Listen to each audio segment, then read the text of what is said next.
Assalamualaikum warahmatullahi wabarakatuh. Bismillahirrahmanirrahim. Alhamdulillahi rabbil alamin. Nahmaduhu wa nasta'inuhu wa nastaghfiruh wa na'udzu billahi min syururi anfusina wa min sayyiati a'malina. Man yahdihillahu fala mudilla lahu wa man yudlil fala hadiyalah. Nashhadu an la ilaha illallah wahdahu la syarika lahu wa anna Muhammadan 'abduhu wa rasuluh.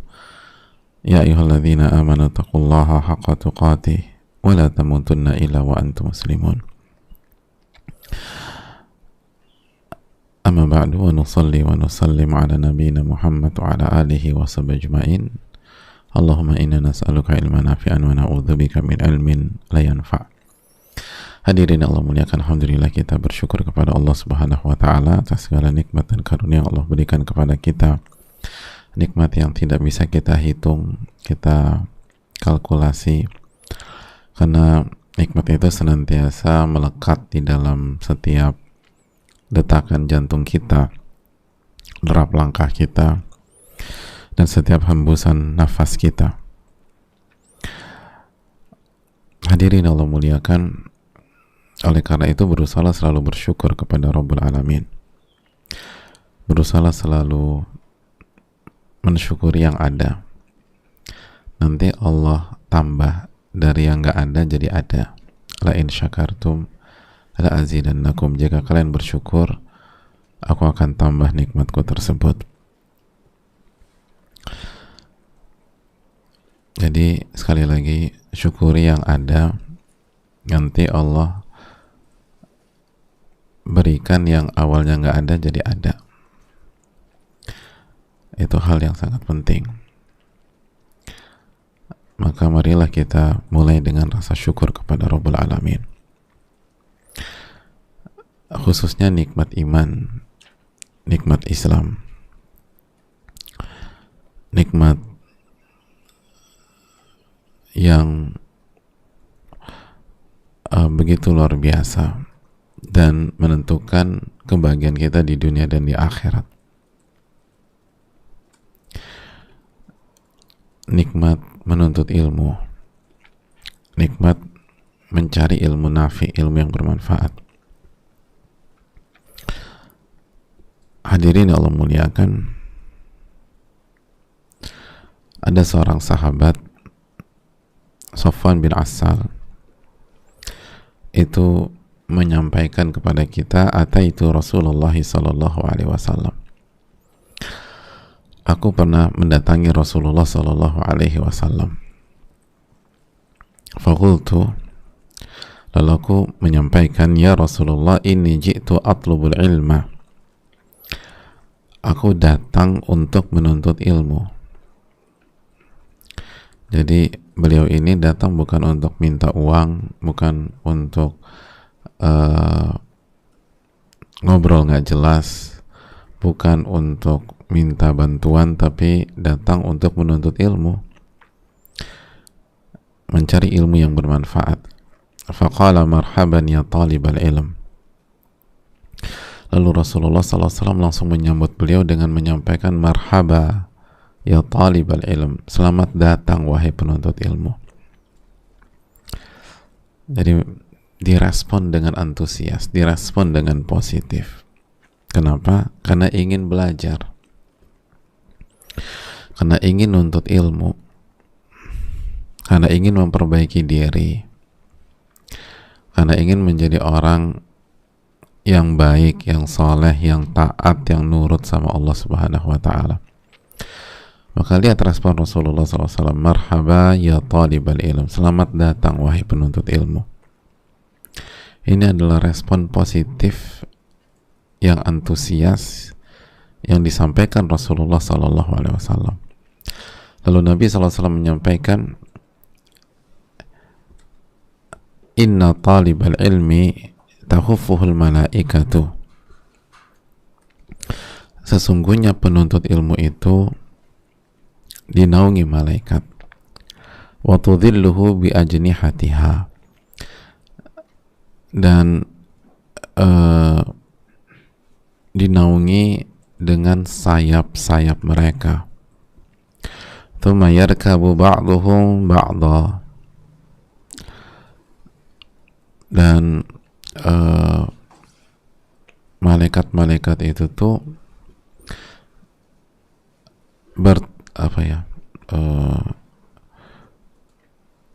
jumlahnya banyak dan bertumpuk satu di atas yang lain, hatta ya bulugus sama ad-dunya, sampai mereka itu menembus langit dunia, min hubbihim lima yatlubu, karena mereka sangat mencintai ilmu yang sedang atau yang akan dipelajari oleh penuntut ilmu tersebut. Jadi saking antusiasnya malaikat itu sampai naik ke atas gitu kan, gitu ya, sampai langit, hadirin, sampai langit gitu. Orang nonton final sepak bola aja mentok-mentok sampai tribun, ya, tribun atas tuh mentok udah.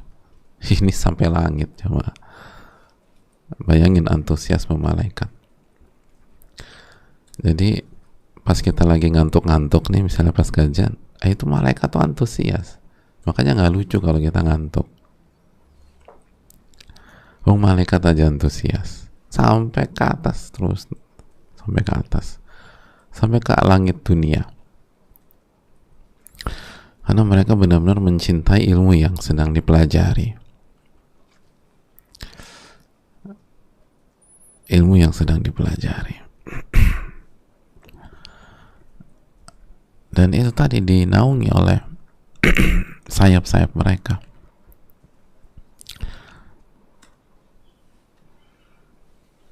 Ini kan luar biasa, jamaah. Nabi SAW antusias, malaikat antusias. Loh, kok kita ngantuk? Nabi SAW antusias, marhaba ya talibal ilm, malaikat antusias. Loh, kok kita malas-malesan, hadirin? Rasulullah SAW antusias, malaikat-malaikat antusias. Oh, kita kok nitip absen terus, gak semangat, cari excuse, oh gue lagi sibuk nih hari ini, nanti ada lagi. Oh, Nabi SAW antusias, hadirin. Malaikat-malaikat mencintai ilmu karena mereka tahu, jamaah sekalian, betapa besar dan pentingnya ilmu dalam kehidupan kita, betapa besar dan mulianya ilmu dalam sebuah kehidupan. Mereka tahu inilah jalan pintas menuju surga. Man salaka tariqan yaltamisu fihi ilman sahhalallahu lahu bihi tariqan ilal jannah. Nabi SAW bersabda, barang siapa yang berjalan dalam rangka menuntut ilmu agama, maka Allah akan mudahkan jalannya menuju surga. Allah akan mudahkan jalannya menuju surga. Dan ini tanda kebaikan buat kita semua.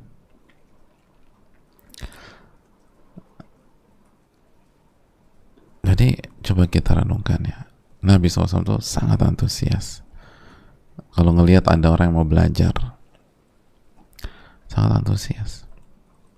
Malaikat-malaikat sangat antusias. Nah, ini kan makhluk-makhluk Allah terbaik, jamaah. Oh, mereka aja antusias. Berarti kalau kita nggak antusias, itu tanda kita nih bermasalah. Karena makhluk-makhluk terbaik sangat antusias dengan ilmu. Sangat antusias. Kalau ada kalau ada sebuah investasi dan semua investor besar, investor terbaik antusias, kita nggak antusias, berarti kan kualitas kita dalam dunia investasi bermasalah, atau patut dipertanyakan. Oh, semua yang jago-jago antusias. Oh, Anda nggak antusias, oh ternyata nggak ngerti investasi, nggak ngerti dia. Pasti nggak ngerti dia itu. Nah, ini hal yang perlu kita camkan. Nabi SAW antusias, hadirin. Para malaikat antusias. Maka jangan sampai kita lemas, kita nggak semangat. Padahal inilah kunci kebahagiaan kita di dunia dan di akhirat. Makanya para ulama itu semangat, hadirin. Al-Imam Masruq itu diriwayatkan itu pergi safar ke sebuah negeri hanya untuk mencari tahu makna dari sebuah kata dalam Al-Quran. Begitu sampai, ulama yang dituju udah pergi ke Syam, akhirnya dikejar lagi ke Syam dan ketemu di Syam. Syam tuh sekarang Palestina, Libanon, Yordania, dan apa lagi satu, Syria. Masya Allah. Itu cuman pengen tahu satu kata dalam Al-Quranul Karim, bukan pengen tahu satu juz.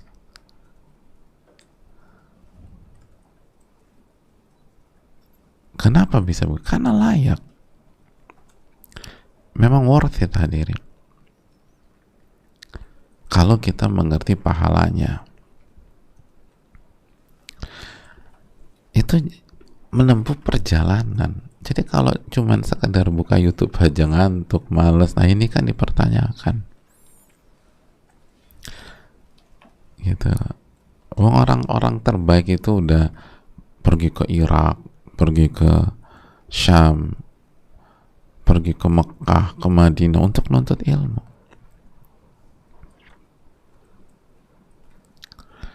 Gitu, hadirin. Yahya bin Yahya itu berangkat dari Andalus, dari Spanyol, Portugal, dan sebagian Prancis sekarang ke Madinah itu hanya untuk belajar sama Imam Malik. Berangkat tuh karena mereka tahu ini itu luar biasa, hadirin. Ini pahalanya, keberkahannya, kebaikannya, bagaimana ilmu itu membuat hati itu hidup.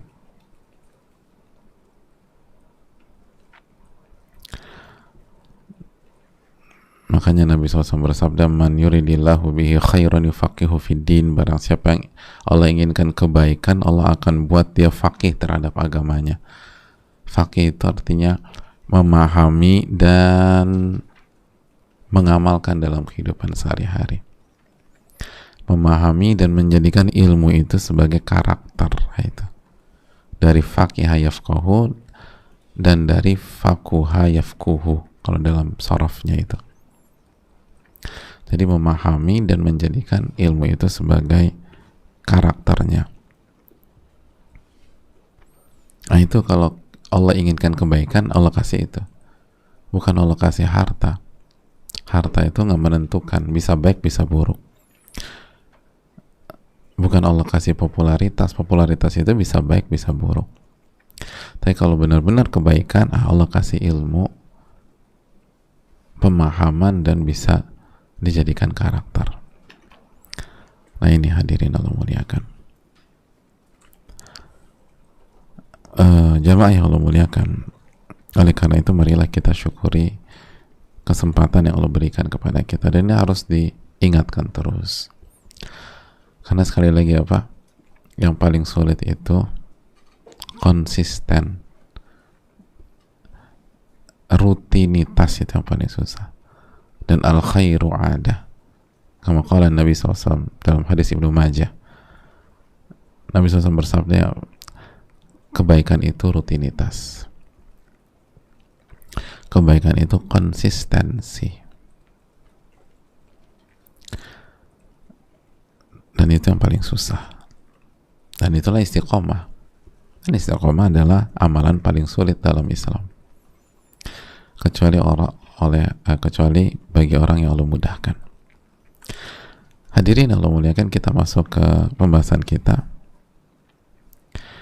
kembali bersama Imam Nawawi rahimahullah, kembali bersama Riyadhus Shalihin, kembali bersama hadis Hudzaifah dan Abu Hurairah, hadis yang sangat penuh dengan hikmah, penuh dengan makna. Dan kita sedang membahas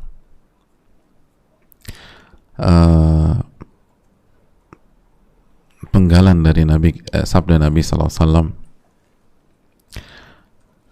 wa tursalul amanatu warrahimu fataquman janbatay sirat yaminan wa shimala. Amanat dan silaturahim itu, atau amanat dan rahim itu diutus dan mereka berdiri di sebelah kanan dan kiri sirat, jembatan yang membentang di atas neraka jahanam menuju surga. Jadi amanat dan rahim itu diutus, diberikan wujud oleh Allah Subhanahu wa taala.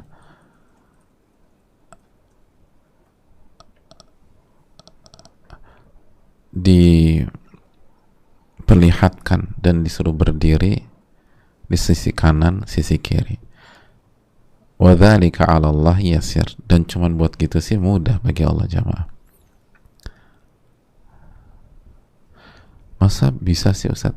Loh, Anda percaya dengan hari kiamat nggak? Oh, kalau itu percaya. Ya, kalau Anda percaya hari kiamat, ya apalagi beginian aja, gampang. Oh, kalau bisa bangkitkan seluruh manusia setelah hancur semuanya.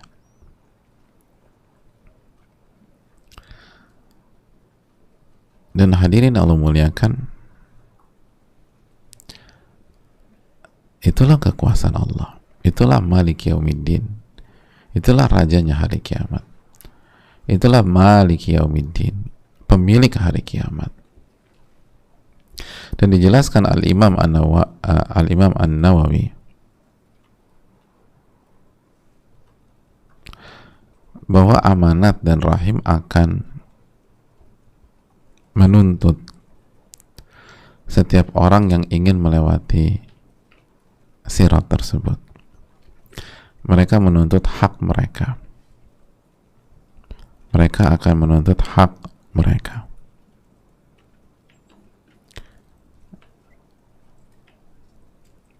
Amanat akan menuntut haknya.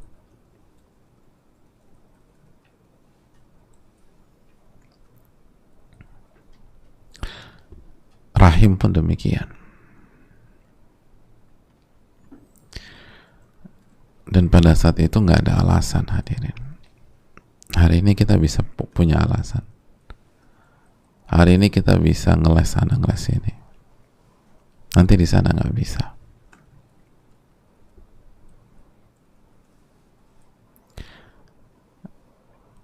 Kalau kita melalaikan keduanya, oh itu luar biasa, hadirin. Itu ya, kita aja sekali lagi ketika melalaikan hak orang, ketemu tuh kita feeling guilty, kita nggak nyaman, bisa jadi konsentrasi kita buyar. Kenapa? Karena di acara tersebut kita ketemu orang yang kita lalaikan haknya, ketemu orang yang kita cueki selama ini, yang kita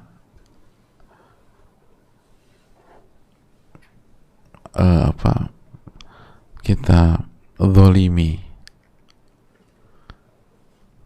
Itu kalau ketemu di sebuah acara, itu konsentrasi bisa buyar, nggak nyaman, risih. Yang awalnya pengen lama, kita cepet-cepet aja di sini ya, gue nggak nyaman nih, ada si A. Lalu bagaimana jika amanat itu menuntut kita pada kondisi seperti di hari kiamat?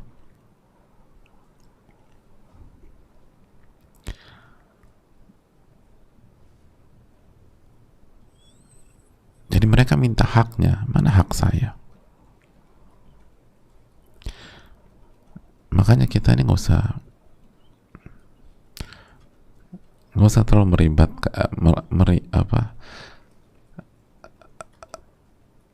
jangan meribetkan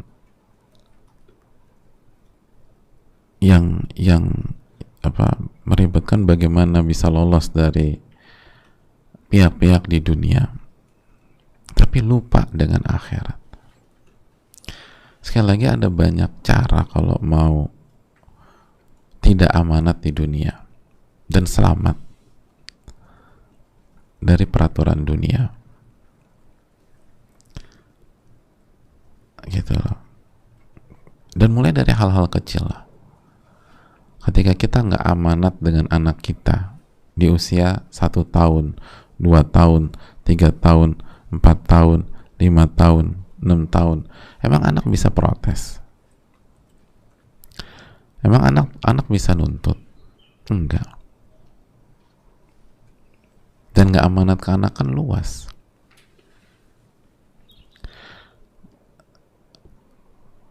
Mungkin dia bisa sakit hati atau dendam kalau nggak amanatnya dari sisi dipukul, dibentak-bentak, dimarahin. Tapi kalau nggak amanatnya secara halus gitu, misalnya nggak dididik, nggak diajarin iman, dari kecil dikasih fasilitas, justru anak itu bisa jadi ternina bobokkan dan nggak akan nuntut di dunia, senang malah justru. Tapi di sisi Allah kita nggak amanat. Nah, kapan kenanya? Nanti di akhirat. Nanti di akhirat. Kita suami gitu, nggak amanat sama istri. Mungkin kalau nggak amanatnya misalnya KDRT, selingkuh dan seterusnya, ya mungkin istri akan marah. Tapi kalau nggak amanatnya, misalnya nggak dididik,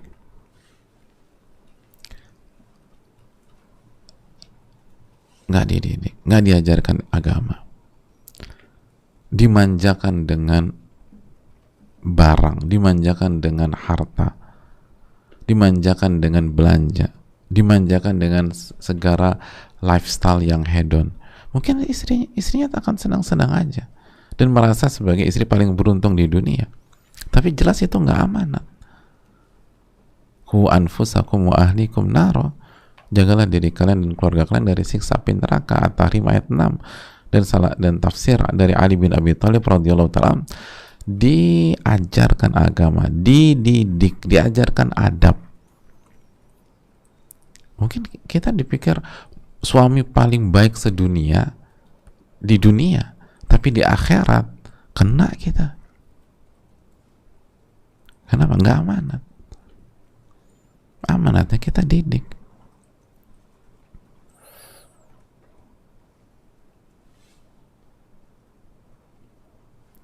Begitu juga dengan istri misalnya. Mungkin kalau nggak amanatnya selingkuh, hubungan dengan laki-laki lain, atau suara tinggi, ngelawan, mungkin suami akan nuntut, bahkan mungkin balas dendam, mungkin. Tapi kalau nggak amanatnya dengan mendukung hawa nafsu suami yang jelas-jelas haram, mendukung hawa nafsu suami yang jelas-jelas haram,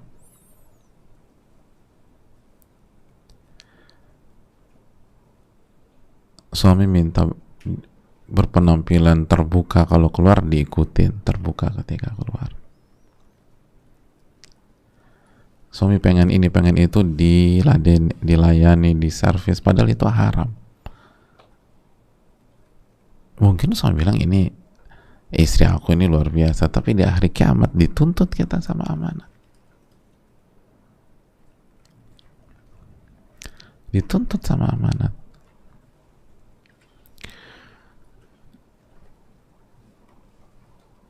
Gitu hadirin. Ini baru di rumah tangga, di keluarga, belum di kantor, belum dalam urusan bisnis, kalau kita nggak amanat, itu tadi. Mungkin karena kantor kita punya sahabat kita, punya keluarga kita, punya orang dekat kita, aman.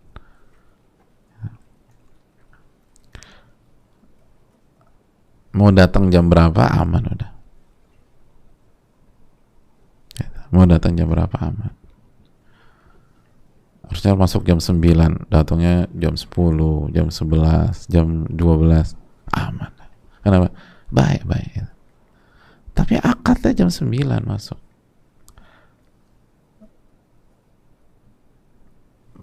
Mungkin gak pernah ditegur. Atau kita anak kesayangan, yang lain ngedumel sama bos kita mah santai aja, kan anak kesayangan. Nah, kena di hari kiamat, dituntut sama amanat. Ini gak amanat nih.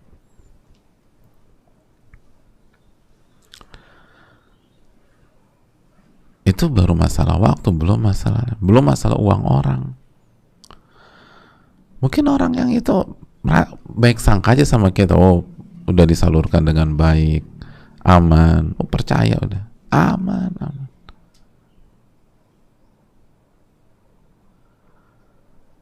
Tapi kalau kita nggak amanat dan Allah tahu itu, alam ya'lam bi annallaha yara, tidakkah dia tahu Allah maha mengetahuinya? Itu kan yang kita baca dalam surat Iqra yang biasa, familiar aja. Iqra bismi rabbikal ladzi khalaq. Kan kita baca, alam ya'lam bi annallaha yara. Tidakkah dia tahu Allah maha mengetahuinya, maha melihat?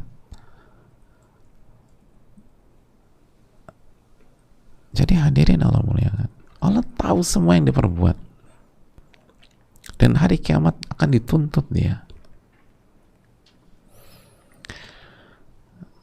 Itu poin.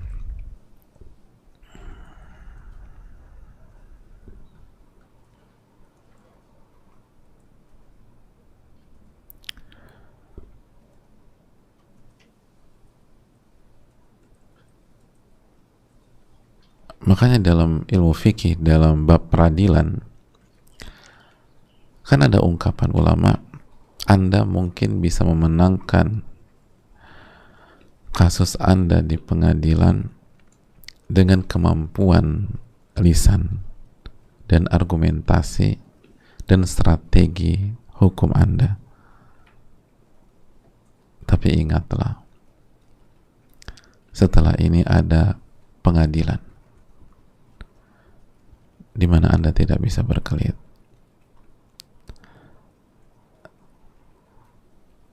Tidak bisa dimenangkan kecuali dengan kejujuran dan amanat. Gitu. Jadi diingatkan, dan itulah kekuatan orang-orang beriman. Itulah yang membuat orang-orang beriman itu tampil sama depan belakang. Itulah yang membuat orang-orang beriman itu tampil sama baiknya di luar rumah dan di dalam rumah. Itulah yang membuat orang beriman itu tampil sama baiknya depan orang tua dan di belakang orang tua.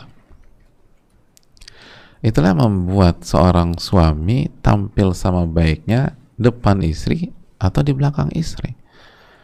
Itulah yang membuat istri tampil sama baiknya depan suami atau di belakang suami. Itu yang membuat orang tua tampil sama baiknya di depan anak-anak atau di belakang anak-anak. Itu yang membuat seseorang gak berani macam-macam ketika safar, ketika keluar daerah atau keluar negeri. Padahal istri dan anak-anaknya itu gak ngerti juga ngapain dia. Dia gak berani macam-macam. Kenapa? Karena dia tahu dia akan dituntut di hari kiamat.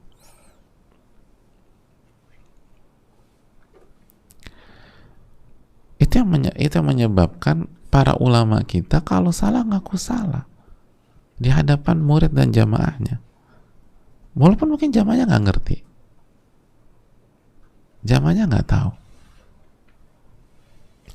Dan itu kan banyak di sepanjang sejarah. Beliau ngelihat, oh ternyata yang disampaikan waktu itu tuh salah, langsung sampaikan, walaupun jamaah yang nggak ada yang ngerti, karena mereka tahu ilmu itu amanat. Kalaupun jamaah saya nggak ngerti, Allah tahu, dan mereka nggak ada excuse, salah udah.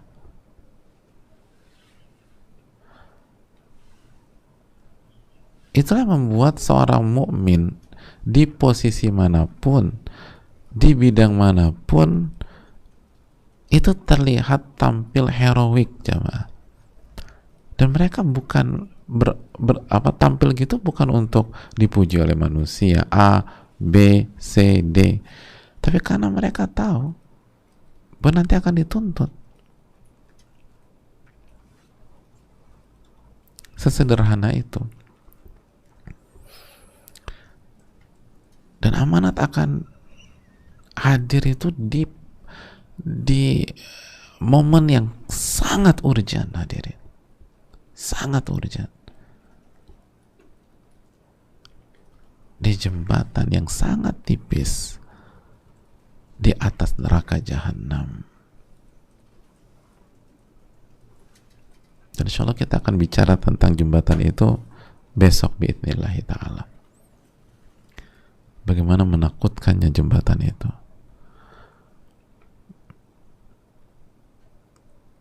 Betapa mengerikannya jembatan tersebut. Dan itu harus membuat kita berpikir ulang kalau ingin ngapa-ngapain di dunia. Dan tentu saja kita pendosa, hadirin. Gak ada yang sempurna. Tapi kan kita harus memperbaiki ya. Kalau salah langsung istighfar, langsung taubat.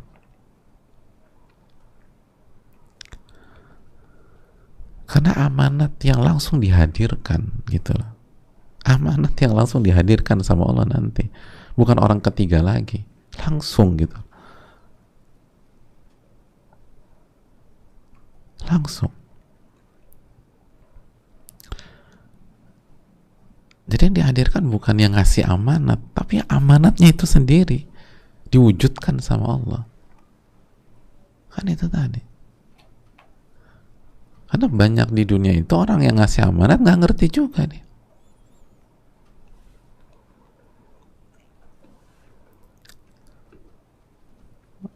Oleh karena itu hadirin Allah muliakan, coba terus direnungkan, ditanamkan. Dan sekali lagi kalau kita bisa meresapi ini, bayangin gak sih bagaimana performa kita di dunia, bagaimana performa kita di dunia,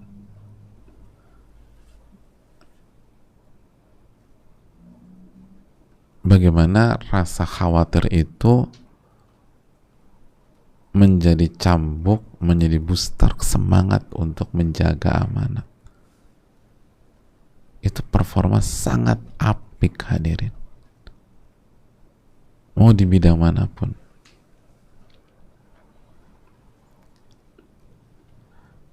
Yang ada di benak seorang mukmin, yang ada di hati seorang mukmin, yang ada di kepala seorang mukmin, bagaimana menunaikan amanat yang dikasih di dalam kehidupan dia.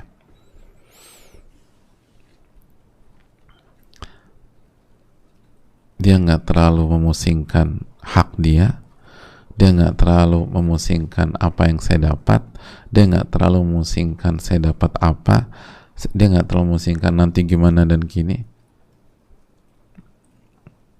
karena dia yakin justru cara mendapatkan itu semua dengan menunaikan amanat, dan dia berinteraksi dengan Rabbul Alamin yang nggak mungkin menzolimi hamba-hambanya. Dia berinteraksi dengan Ahkamul Hakimin, pemutus yang paling bijak, nggak mungkin zolimin dia. Dia berinteraksi dan mencari ridho Al-Alimul Khabir yang tahu.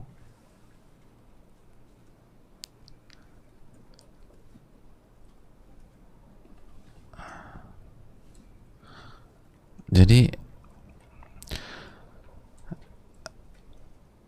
dalam menjalani kehidupannya di dunia, dia tuh pakai standar yang ditetapkan oleh Allah Subhanahu wa taala. Dan standar yang ditetapkan oleh Allah kan sangat tinggi, hadirin. Al-Ali, yang maha tinggi. Ya otomatis kalau kita main dengan standar tersebut, itu performa kita luar biasa. Dan kalau salah, kita akan jadikan itu sebagai cambuk untuk tampil lebih baik lagi.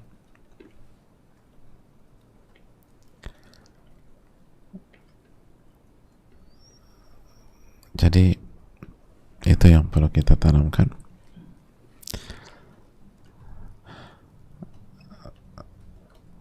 Saya rasa cukup sampai di sini. Insya Allah besok kita akan bahas tentang as-sirat bi'idznillah. Dan apa pengaruh iman kepada sirat ini dalam kehidupan kita. Kita buka sesi tanya jawab. Wassalamualaikum warahmatullahi wabarakatuh.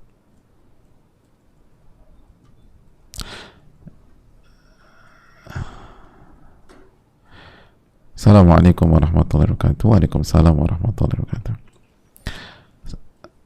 Semoga Allah merahmati Imam Nawawi dan Ustadz beserta keluarga, tim dan seluruh umat Islam. Amin ya rabbal alamin. Ingin bertanya Ustadz, alhamdulillah rumah orang tua saya hanya beberapa meter dari rumah saya. Dengan saya rutin berkunjung ke rumah orang tua saya, apakah hal tersebut sudah termasuk silaturahim Ustadz? Barakallahu fikum wa iyyakum. Terima kasih atas pertanyaannya. Amin ya rabbal alamin wa iyyak. Jawabannya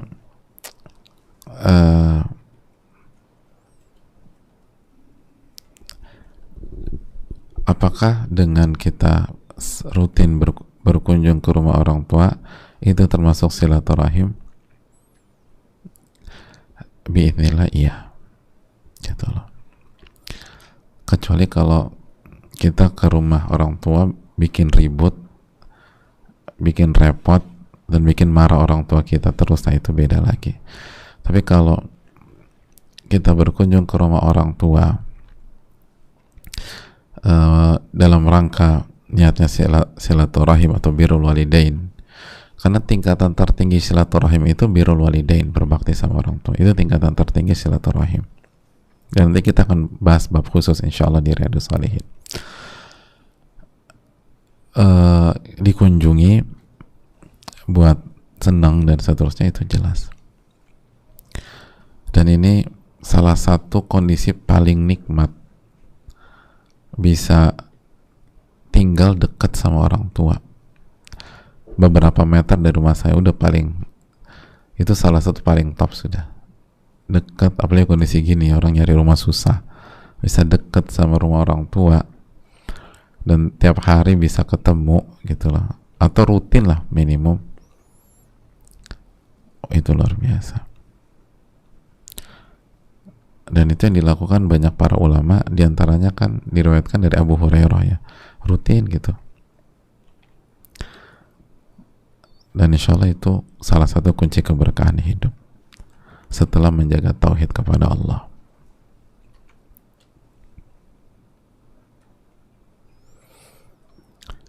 Assalamualaikum Ustaz. Waalaikumsalam. Mudah-mudahan Ustaz dan tim selalu diberikan kesehatan dan selalu dirahmati oleh Allah. Amin ya rabbal alamin. Maaf Ustaz, saya ingin bertanya, semoga Ustaz berkenan untuk memberikan pencerahan kepada saya. Semoga Allah mudahkan. Tapi saya ingatkan, jangan lupa doakan Imam An-Nawawi rahimahullah. Selalu jangan pernah lupa doakan Imam Nawawi rahimahullah. Dan ulama-ulama kita, mereka tuh udah kasih mutiara-mutiara kehidupan. Padahal mereka kenal sama kita juga enggak. Kita nggak pernah ngasih mereka apa-apa. Tapi mereka itu memberikan banyak hal bagi kita. Bagaimana saya harus bersikap Ustadz ketika keadaan saya sekarang serba salah? Saya merasa sedang berada di titik terendah Ustadz. Saya merasa sendirian, bahkan orang tua saya seperti tidak peduli lagi dengan saya. Hidup saya berantakan. Saat ini saya belum menikah, sedangkan teman-teman sudah menikah semua. Rezeki juga terasa sulit sekali. teman-teman seperti menjauh, hubungan dengan masyarakat buruk. Apa yang terjadi pada diri saya Ustadz? Bagaimana saya harus melanjutkan hidup? Jika Ustadz berkenan untuk memberikan pencerahan, mohon samarkan nama saya Ustadz Jazakallahu khair. Ini bukan disamarkan lagi hadirin, emang nggak disebutkan namanya. Ya itu poinnya. Gini hadirin sekalian, alhamdulilladzi afana mimma btalahu bihi wa faddalana ala katsirin mimman khalaqa tafdila. Kembali ke dasar aja. Jadi jangan yang kita butuhkan adalah pertama minta pertolongan kepada Allah. Doa dulu nih. Terus wasta'inu bis-sabri was-shalah. Minta pertolongan dengan sabar dan dengan sholat. Terus coba tenangkan diri kita, dan itu pasti ada dampaknya lah. Doa, sholat itu akan berdampak ke diri kita. Lalu gini loh hadirin, yang punya kehidupan kita kan bukan orang tua kita. Yang punya kehidupan kita kan bukan teman-teman kita. Yang punya kehidupan kita itu Rabb kita subhanahu wa ta'ala. Dan hati orang tua kita pun di tangan Allah. Baina usbu'aini min asabir rahman, di antara dua jemari Allah. Maka mulailah dengan yang mengatur ini semua. Sekarang mulai dengan membangun hubungan dengan Allah, itu dulu aja. Satu-satu gitu loh, jangan semuanya brok di ini, pelan-pelan. Coba pelan-pelan gitu sama Allah dulu.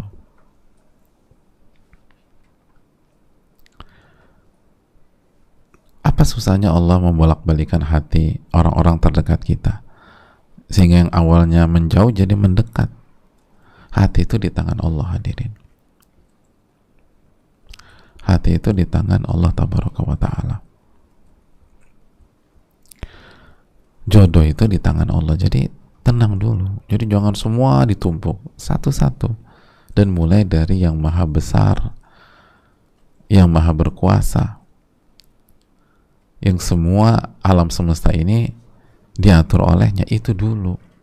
Nanti kalau itu udah berangsur-angsur baik hubungan kita dengan Allah, itu nanti Allah buka deh. Allah fatah gitu, Allah bukakan pintu kebaikan. Allah jagain kita. Makanya ihfadillah yahfadka. Kata Nabi SAW, jagalah hak Allah, niscaya Allah akan jaga Anda. Dan konteksnya dengan materi kita, coba evaluasi. Apakah kita sudah menunaikan amanat dari Allah Subhanahu wa ta'ala apa belum? Amanat dari Allah. Nah, kalau kita diambil dari pertanyaannya, bahkan orang tua saya seperti tidak peduli lagi dengan saya.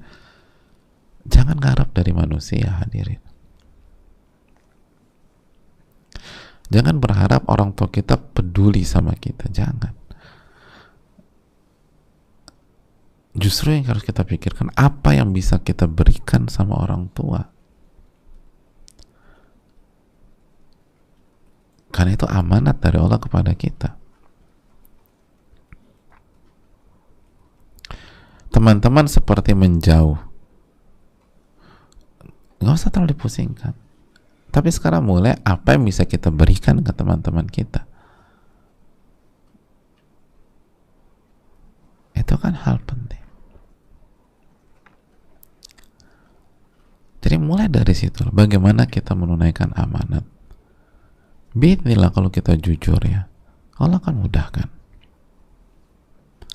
Allah akan mudahkan. Adapun kalau mental kita nuntut orang tua untuk perhatian, nuntut orang tua untuk dekat, mama jahat, papa juga jahat, udah nggak sayang lagi sama aku, nggak akan selesai hadirin, nggak akan selesai. Hidup itu bukan dengan cara demikian. Hidup itu apa yang bisa saya lakukan untuk ayah saya atau papa saya, Apa yang bisa saya lakukan untuk ibu saya atau mama saya? Karena kita yakin kalau Allah melihat kita menunaikan amanat, maka Allah akan lancarkan hidup kita di dunia akhirat. Adapun kalau kita nuntut orang tua kita tampil ideal, perfect, sesuai dengan standar kita, nggak bisa, bukan begitu hidup. Lagi pula kita juga nggak ideal juga jadi anak. Emang kita ideal jadi anak? Enggak.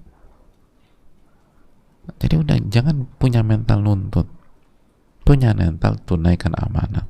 Nanti Allah akan atur semuanya. Mendingan diatur sama Allah daripada kita ribet ubek-ubek otak kita ngatur-ngatur semuanya. Dan kita udah fokus tunaikan amanat, nanti Allah atur kita semua. Wallahu ta'ala bisawab.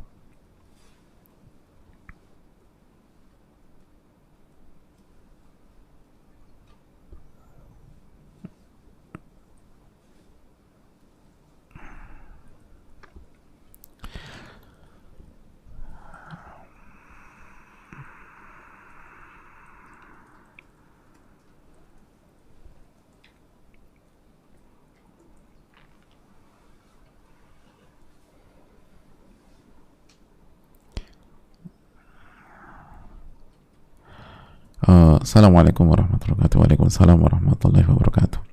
Semoga Allah merahmati Imam Nawawi dan keluarga, Ustadz, keluarga dan tim dan seluruh kaum muslimin, amin ya rabbal alamin. Ustadz, saya masih sering merasa bersalah kepada anak saya karena dulu meninggalkan mereka untuk bekerja. Anak saya pernah mengalami hal yang tidak menyenangkan dengan mbak pengasuh. Di satu sisi saya bersyukur anak saya menceritakan itu kepada kami. Walau telah berlalu, saya minta maaf pada anak saya atas kesalahan saya dulu. Semoga Allah mengampuni dosa-dosa saya karena tidak menjaga amanat dengan baik. Saya bilang kepada anak saya untuk memaafkan mbak tersebut. Apa yang harus saya sampaikan lagi ke anak saya agar kami bisa belajar memaafkan, mengikhlaskan hal tersebut? Jazakallahu khairan, barakallahu fikum. Iya, terima kasih atas pertanyaannya. Kasus seperti ini banyak banget terjadi ya hadirin. Bahkan yang lebih parah dari ini tuh banyak. Makanya yang pertama itu, ketika kita dikasih amanat yang bernama anak, jaga baik-baik. Itu amanat besar dan itu investasi jangka panjang.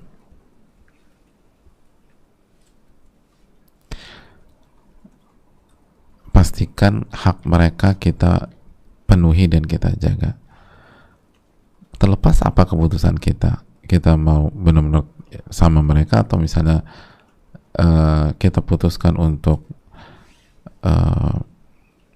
bekerja atau berkhidmat untuk umat misalnya, tapi jelas hak mereka nggak bisa dilalaikan. Hak mereka harus dijaga. Karena seringkali hadirin, apalagi di sebagian kasus di masyarakat ya,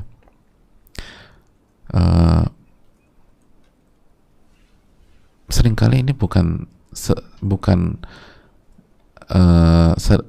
sesederhana mbak melakukan kesalahan sama kamu, kamu maafin ya. Seringkali nggak sesimpel itu.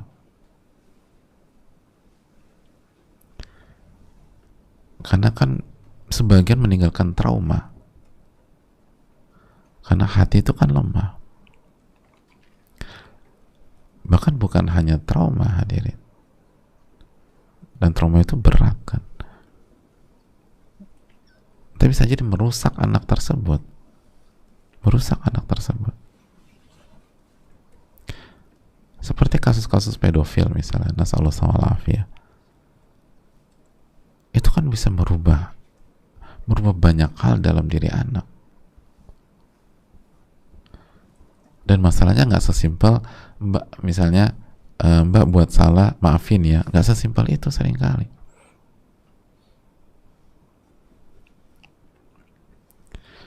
Itu kayak masukin virus gitu loh ke dalam diri anak. Na'udzubillah teman, na'udzubillah.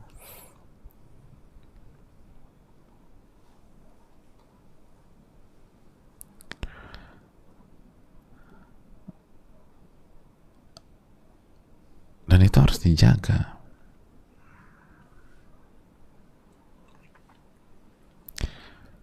Dan virus itu tuh berat banget untuk dilawan.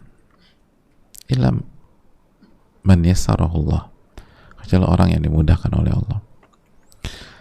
Jadi tolong dijaga.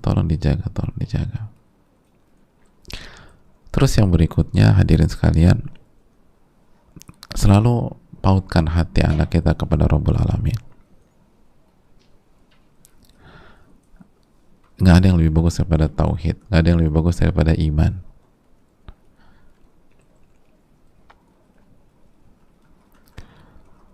Jadi tanamkan itu.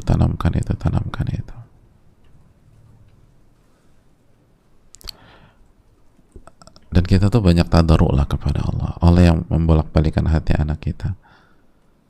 Harus banyak tadarruk tuh merendahkan diri, minta sama Allah agar kejiwaan anak kita itu dijaga. Dan semoga Allah mudahkan. Jadi tolong jaga banget anak-anak kita, khususnya yang masih kecil-kecil, karena kalau kita kecolongan sekali aja itu bisa dampaknya puluhan tahun jamaah. So minta sama Allah, dan itu ada ihfadillah yahfadka, jagalah hak Allah, niscaya Allah akan jaga Anda. Ini yang bisa disampaikan, semoga bermanfaat. Wassalamualaikum warahmatullahi wabarakatuh. Subhanakallahumma wa bihamdika, asyhadu an la ilaha illa anta, astaghfiruka wa atubu ilaik. Assalamualaikum warahmatullahi wabarakatuh.